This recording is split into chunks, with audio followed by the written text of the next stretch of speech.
flamme, le soutien de mon âme. Seigneur, tu es la joie qui brille sur mon visage, tu es ma gloire, tu es tout pour moi. Et quand je contemple la grandeur de ton amour, mon être entier veut t'adorer. Tu es le chant que je chante, tu es la mélodie de mon cœur, à jamais le sujet de mes louanges. Tu es le chant que je chante, tu es la mélodie de mon cœur, à jamais le sujet de mes louanges. Seigneur, tu es la force, l'amour qui brûle en moi comme une flamme, le soutien de mon âme. Seigneur, tu es la joie qui brille sur mon visage, tu es ma gloire, tu es tout pour moi. Et quand je contemple la grandeur de ton amour, mon être entier veut t'adorer.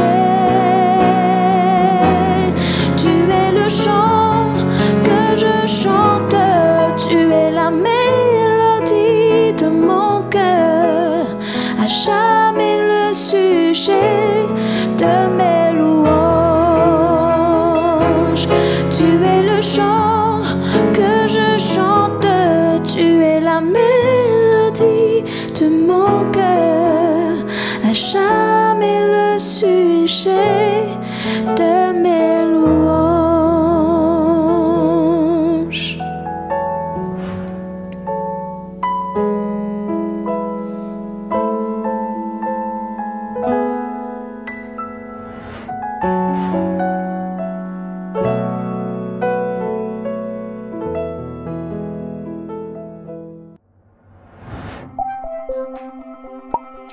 Bonjour et bienvenue dans ce petit moment de partage spirituel que nous pouvons la parole de Dieu et nous pour guetter qui, bon Dieu, a comme message pour nous aujourd'hui. Mais avant cela, je vous raconter une petite anecdote sur moi-même. Moi, un enfant unique. Donc, je n'ai pas aucun problème avec mes partages, mon jouet, mes partages, mon goûter avec mes frères ou sœurs ou quoi. Et toute l'attention de mes parents était sur moi. C'était vraiment plaisant. Et donc, pour pas qu'il n'y ait aucune rivalité fraternelle autour de moi. C'était un peu triste aussi parce que habite seul, vive seul. Et donc, quand motivé les frères et sœurs de l'autre côté, motivé en vie. Donc, quelque part, il y a un frère et sœur. Mais cette histoire qui nous est racontée aujourd'hui, donc, c'est l'histoire d'un frère, d'un plus jeune frère, qui fait subir la jalousie des autres frères. Nous cause de l'histoire de Joseph dans la parole de Dieu.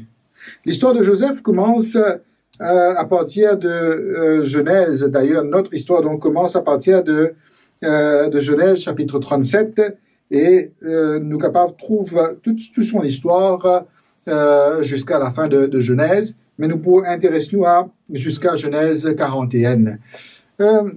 Joseph était très aimé par ses parents.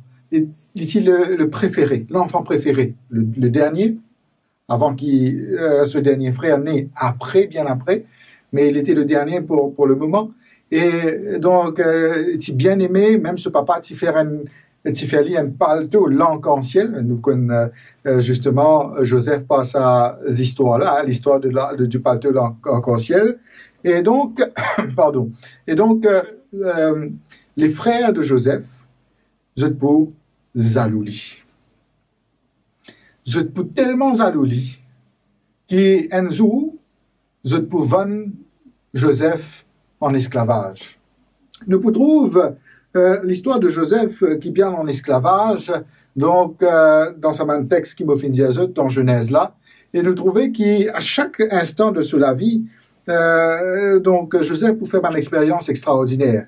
Premièrement, il peut être vendu par ses frères, il peut aller en esclavage, donc et il peut rentrer esclave dans la maison de Potiphar, et dans la maison de Potiphar, il peut prospérer, il peut faire prospérer la maison de Potiphar, et Potiphar peut faire lui confiance.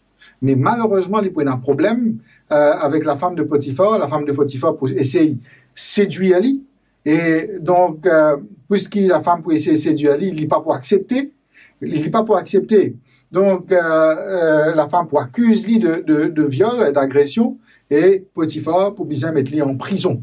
Et dans la prison, quand il peut rester dans la prison, il peut faire prospérer la prison. Il peut organiser la prison avec le responsable de la prison. Et donc, le responsable pour faire lui confiance encore une fois. Nous trouvons que c'est un homme de confiance, un homme qui est organisé, qui est bien, qui est correct. Et donc, il peut faire tout ça là. Et donc, il pourrait rester en prison jusqu'à ce qu'il trouve, il rencontrer deux personnes, un boulanger et avec un échanson. Et il peut faire une petite chose extraordinaire à ce moment-là. Les chansons et le boulanger se pour faire un rêve, chacun au même moment. Et donc, il peut interpréter le rêve de chacun. Il peut dire à le boulanger qui, dans ce rêve, ce qu'il fait faire, le rêve qu'il fait faire, ça veut dire qu'il est pour le mort. Pharaon pour mettre lui à mort. Et les chansons, l'homme de vin de Pharaon, il pourrait être relâché. Mais il peut dire à les chansons, il peut dire à les chansons, quand tu quittes la prison, pas oublier moi, pas oublier cause de ma part. Mais les chansons, oubliez-les pendant 2 ans. Et après 2 ans, Pharaon pour gagner un rêve. Et c'est là que les chansons pour dire, donc voilà, je connais une personne qui est dans la prison et qui est capable d'interpréter les rêves. Et c'est à ce moment-là qu'il est pour sortir. Et il peut venir, donc, le second de Pharaon, il peut organiser l'Égypte tout entier, et donc, à travers l'Égypte tout entier, les villes environnantes d'Égypte, pour être bénies. Dans toute cette histoire, il y a quelque chose de très important, que la parole de Dieu dit à nous. À chaque fois qu'il y a une épreuve, à chaque fois qu'il y a une situation, il y a une petite chose qui peut venir en avant. Une phrase. Cette phrase, c'est « Dieu était avec lui ». Dieu était avec lui. Mais, quand nous guettons l'histoire de Joseph commence avec ses frères qui vont lui. L'histoire de Joseph commence dans sa maison, dans la case. Et il y a un contraste entre comment il était à la maison et comment il était à partir du moment qu'il est devenu esclave. C'était 2 personnes différentes. Et donc, à la maison, pas tiens sa phrase-là. À chaque fois qu'il nous trouve l'histoire de Joseph dans son commencement, avec ses parents, avec son papa surtout, qui était bien content, et son papa qui était tellement content, jamais nous y trouve sa phrase « Dieu était avec lui ». Mais dès qu'il est fini rentre en Égypte, nous donne cette phrase « Dieu était avec lui ». Pourquoi? Qui finit passer? Qui finit arriver? Fin bien arrive quelque chose au moment qu'il est en chemin vers l'Égypte. Fin bien il y a un changement quelque part, une transformation quelque part, que Dieu finit capable d'inviter dans la vie de Joseph.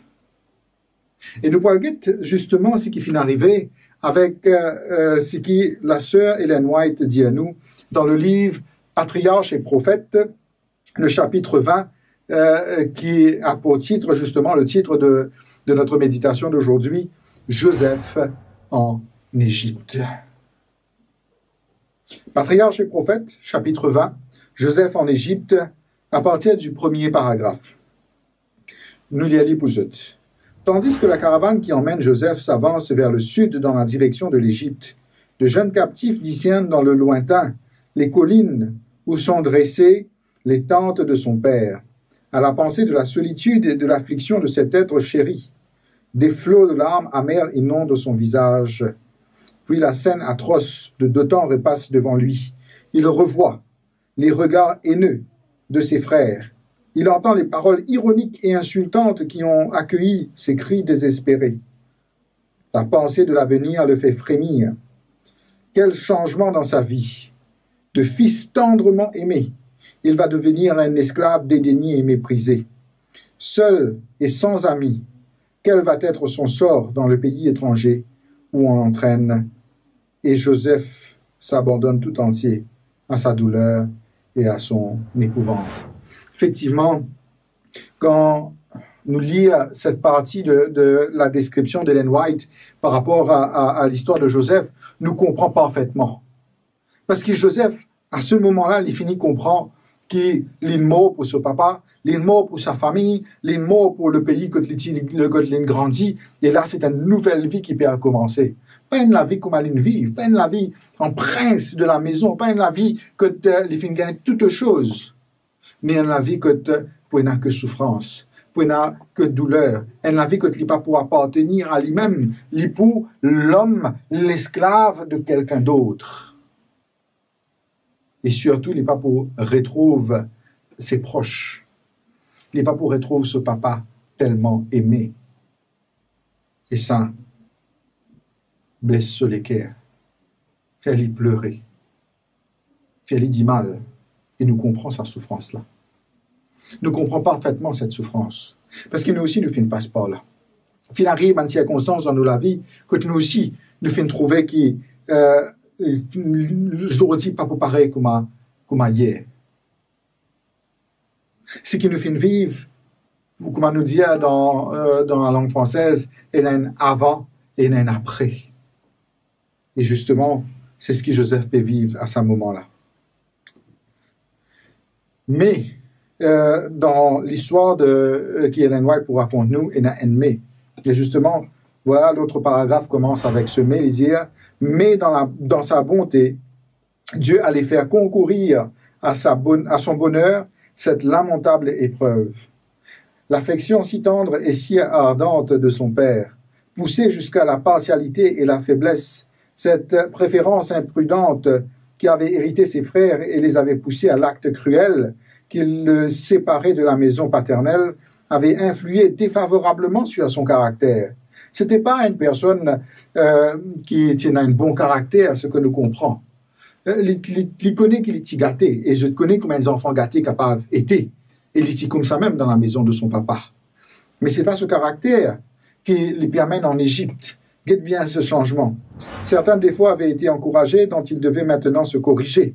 Il devenait présomptueux et autoritaire, c'est ce qu'il était à la maison, accoutumé à la tendresse et aux soins de son père. Il était mal préparé à affronter les difficultés qui l'attendaient comme étranger et surtout comme esclave. Il n'est pas si prêt pour cela. Il n'est pas si prêt pour aller vivre en tant qu'esclave en Égypte. Donc, il n'est pas le caractère. C'était pas quelqu'un qui typait travail. Ce man frère typait guette les brebis, il typait reste la case avec ce papa. Mais voilà ce qui arrive, Joseph, sur le chemin vers l'Égypte. Bientôt, la pensée de Joseph s'éleva vers le Dieu de son père, qu'il a appris à aimer dès son enfance. Que de fois, dans la tente de Jacob, n'a-t-il pas entendu le récit de la vision de Béthel, alors qu'il quittait en fugitif le foyer paternel? Il connaît aussi les promesses faites aux patriarches et leur accomplissement. Il a appris de lui comment, en des heures de détresse, les anges de Dieu sont venus le consoler, l'instruire, le protéger. En outre, il n'ignore pas l'amour divin qui doit donner au monde un Rédempteur. Tous ces enseignements précieux affluent maintenant à la mémoire de Joseph et la confiance que le Dieu de ses pères sera aussi le sien. Sans tarder, il se jette tout entier dans les bras de son Créateur. Il le supplie d'être son soutien au pays de l'exil. De toute son âme, vibrante d'une sainte émotion, il prend d'héroïques résolutions. En toutes circonstances, il agira comme il convient à un sujet du roi des rois. Il le servira de tout son cœur, il affrontera les plus amères épreuves avec courage et il sera fidèle dans tous ses devoirs. Donc, voilà ce qui finit d'arriver. Autant, alors qu'il y paie à Joseph, alors qu'il y paie l'épiale vers l'Égypte, sur ce chemin, alors qu'il est dans sa calèche là, imagine un petit peu, il est dans sa prison là, et tous ces mémoires, toutes ces mêmes petites choses qu'il y finit vivre là, viennent dans son esprit, mais surtout, il y a une petite chose spéciale qui est arrivée. Il rappelle l'enseignement de son père. Il rappelle cet enseignement spirituel qu'il finit de gagner tous les jours. Ce papa finit raconte le témoignage de comment bon Dieu finit avec Jacob. Comment bon Dieu finit aide lui, comment il était avec lui dans toutes les circonstances de sa vie. Comment les anges même viennent consoler lui quand il a besoin de consolation. Et à ce moment-là, quand il rentre dans le pays de l'épreuve, il connaît en qui il est à faire confiance. Et justement, Joseph invite Dieu dans la vie. Viens avec moi en Égypte, Dieu de mon père, Dieu de mes pères. Viens avec moi en Égypte. Soutiens-moi en Égypte. Pas laisse-moi tout seul. Pas laisse-moi la guerre tout seul. Mais viens avec moi. Sois mon réconfort, sois mon rocher, sois ma force, sois ma victoire. Et justement, quand Joseph invite Dieu dans la vie de façon sincère, Dieu aussi pour répondre de façon sincère. Et c'est pour ça qu'il nous trouve à chaque instant, dans chaque circonstance de la vie de Joseph, à partir de là, Dieu était avec lui. Dieu était avec lui. Mais il y a une petite chose importante qui nous besoin comprendre dans cette histoire. Il y en a deux messages au fait dans cette histoire. Le premier message, c'est que bon Dieu pas abandonne sur nos enfants. Et bon Dieu là, toujours, dans toutes circonstances, il est capable d'appuyer de nous. Dans n'importe quel problème, quelle difficulté, dans n'importe quelle situation nous peut vivre, nous connaît qu'il nous est capable d'inviter le Seigneur. Il est vrai que nous pouvons vivre, même si le Seigneur est avec nous, nous pouvons vivre des problèmes, nous pouvons vivre des difficultés. Et surtout quand nous pouvons marcher avec le Seigneur, surtout quand nous pouvons faire la volonté de Dieu, bien sûr, le mal peut mettre des difficultés, des problèmes devant nous. Mais ces difficultés, ces problèmes-là ne seront pas les points finaux de notre vie. Parce que bon Dieu, pour nous des solutions à tous ces problèmes qui le mal peut mettre devant nous là. Mais ce n'est pas le message principal aujourd'hui. Le message principal, c'est ce que Jacob vient faire. Jacob vient accomplir le devoir que le Seigneur vient de lui pour accomplir. Il vient enseigne son fils. Et quand Jacob enseigne à Joseph, même si Joseph pas un bon caractère à la maison, même si il n'a pas fait grandi en étant quelqu'un de bien, il est gâté pourri même. Mais autant de besoins, au moment que il est en Égypte, au moment de sa solitude, au moment que il connaît qu'il c'est fini pour lui, c'en est fini pour sa vie, il y a l'espoir. Et cet espoir, c'est Jésus-Christ. Cet espoir, c'est Dieu. C'est ce Dieu qui ce papa fin raconte, fin explique, fin montre comment ce Dieu est vivant dans ce l'enseignement, dans ce témoignage, dans les louanges qu'il fin faire monter vers le Seigneur et dans le comportement qu'il fin démontrer devant tous ces enfants et tous ceux qui connaissent. Proverbe chapitre 22, le verset 6 pour dire nous ceci. Proverbe chapitre 22, le verset 6. Donc, ma Bible est ouverte ici pour dire nous, instruis l'enfant selon la voie qu'il doit suivre. Et quand il sera vieux, il ne s'en détournera pas. Instruis l'enfant selon la voie qu'il doit suivre. Pour un moment dans la vie, peut-être l'instruction là pas peut rentrer à ce terre-là. Peut-être qu'il ne va pas trouver fruit de l'instruction à ce terre-là. Mais pour un moment dans la vie de cet enfant, que il peut besoin, c'est l'instruction là. que ça l'instruction là pour efficace. Le psaume 78, le verset 3 à 6 pour dire nous ceci. Ce que nous avons entendu, ce que nous savons, ce que nos pères nous ont raconté, nous ne le cacherons point à leurs enfants. Nous dirons à la génération future les louanges de l'Éternel et sa puissance et les prodiges qu'il a opérés. Il a établi un témoignage en Jacob, il a mis une loi en Israël, il a ordonné à nos pères de l'enseigner à leurs enfants. Et c'est ce que Jacob vient de faire. C'est un load que le Seigneur vient de nous. C'est une responsabilité qui est dans notre main. Bien sûr, nous vivons notre vie, mais nous ne sommes pas capables de vivre notre vie pour nous-mêmes seulement. Nous devons vivre notre vie en exemple et en témoignage pour tous ceux qui sont autour de nous. Surtout pour ces petits-enfants qui peuvent grandir autour de nous. Peut-être que quand les autres qui peuvent écouter ça, je suis capable de dire, certains d'entre vous ne sont pas parents, je suis capable de dire non, moi, je n'ai pas sa responsabilité-là, mais pas parents. Mais certainement, il y a une personne qui est à côté de toi, qui peut guider toi, qui peut prendre l'exemple de toi, qui peut attendre qui te amène lui vers le Seigneur, vers Jésus-Christ, vers le soutien de sa vie. Et peut-être le message que toi te peux donner. C'est ce message-là qu'il peut garder jusqu'à la fin de sa vie. Peut-être que l'enseignement qu'il te peut donner, ne serait-ce qu'une fois, ne serait-ce qu'un moment, c'est ça l'enseignement-là qu'il pour rappel au moment de sa détresse. C'est la responsabilité que le Seigneur fait mettre dans nous la main. Nous vivons notre vie en sachant qu'il ne pas servir un Dieu qui est fait de pierre, de marbre ou de bois. Nous vivons notre vie en sachant que ce Dieu que nous servons est un Dieu vivant. Et tout ce qui nous vit, tout ce qui nous fait, peu importe comment nous étions, nous devons démontrer ce Dieu vivant dans notre vie.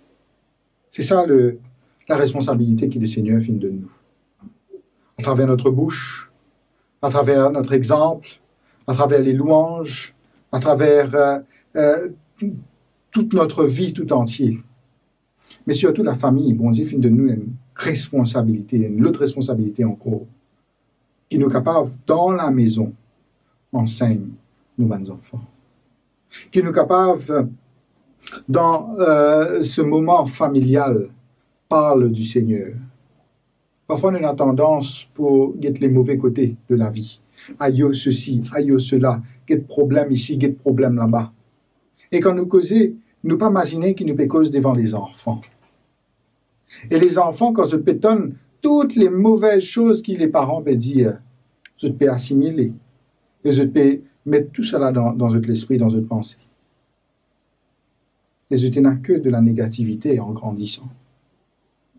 Mais si nous enseignons qui, malgré tout ce problème-là, il y a un Seigneur, il y a un roi dans le ciel qui compte en eux et qui peut avec eux dans tous les aspects de la vie, que ce soit dans les bons moments ou dans les mauvais moments, que ce soit dans les moments de joie, de réjouissance ou dans les moments de peine et de larmes. Et voilà donc ce que Jacob fit faire. Et c'est pour cela que quand Joseph, sur le chemin de l'Égypte, bien sûr, les poupées, mais il prenait une confiance forte que Dieu sera avec lui, même en Égypte. Et c'est pour ça qu'il nous trouve dans la parole de Dieu à chaque fois. Dans chaque moment, quand Joseph était en Égypte, Dieu était avec lui. Qui nous capable de vivre notre vie, qui nous capable de connaître que notre Seigneur Jésus-Christ, il est le grand vainqueur, et il est là dans nous la vie, il est présent avec nous dans notre vie, qui nous capable de rappeler dans chaque instant de notre vie, qui peut non seulement la négativité ici sur cette terre, mais il y a aussi les bénédictions qui accompagnent nous, qui à travers même les problèmes, les pires problèmes qui nous capables de gagner, bon Dieu est capable de tirer une bénédiction de là, et qui nous capable de faire confiance à notre Seigneur. Mais surtout, qui nous capable de vivre notre vie en témoignage envers ce Dieu vivant, auprès de ceux qui peuvent qui peut guetter nous, nos plus petits, qui nous capable pense à nos enfants et aux enfants qui sont autour de nous, et qui nous capable d'être véritablement l'exemple et surtout qui nous capable d'être le message vivant qui nous mène Dieu dans le ciel qui compte en nous et qui nous finit gain la victoire dans toutes les circonstances de notre vie. Que le Seigneur nous bénisse et est capable de nous une vie abondante, de joie, de bénédiction et de paix. Il vient bientôt, mais avant qu'il y arrive, qu'il nous capable de vivre notre vie de préparation dans la joie en sachant qu'il est toujours à côté de nous. Amen.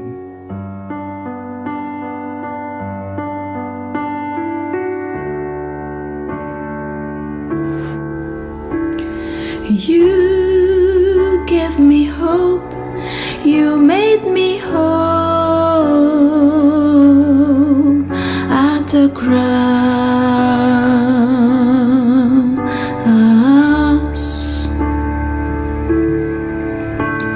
You took my place, you showed me grace at the cross where you died for me, and His glory appears like the light from the sun. Age to age He shines. Look to the sky, hear the angels cry, singing holy is the Lord.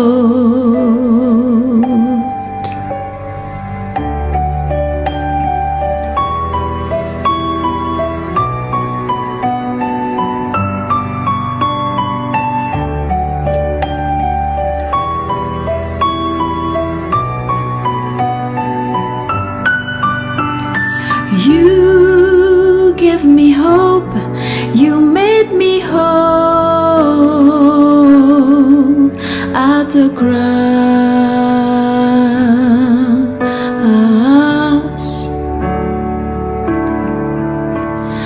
You took my place, you showed me grace at the cross where you died for me, and His glory appears like the light from the sun. Age to age He shines. Look to the sky, hear the angels cry, singing holy is the Lord.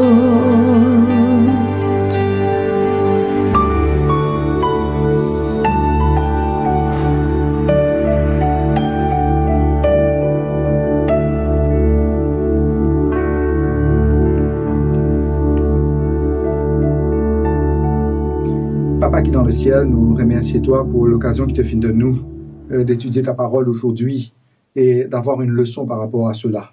Aide-nous pour qu'il nous la vie capable d'être alignée à toi et qu'il nous capable de suivre les voies qui te finissent montrer nous. Si toutefois nous dans cette Égypte moderne que nous esclaves de quelque chose, même Père, si nous pouvons vivre ici dans ce monde de ténèbres, qui te capable d'envoyer de la lumière en nous et qui te capable de montrer nous de la grâce. Père, dirige notre vie de façon à ce qu'il nous-mêmes nous capable d'être l'exemple et le témoignage d'un Dieu vivant auprès de nos plus jeunes. Nous prions toi, Père, dans le nom de Jésus. Amen.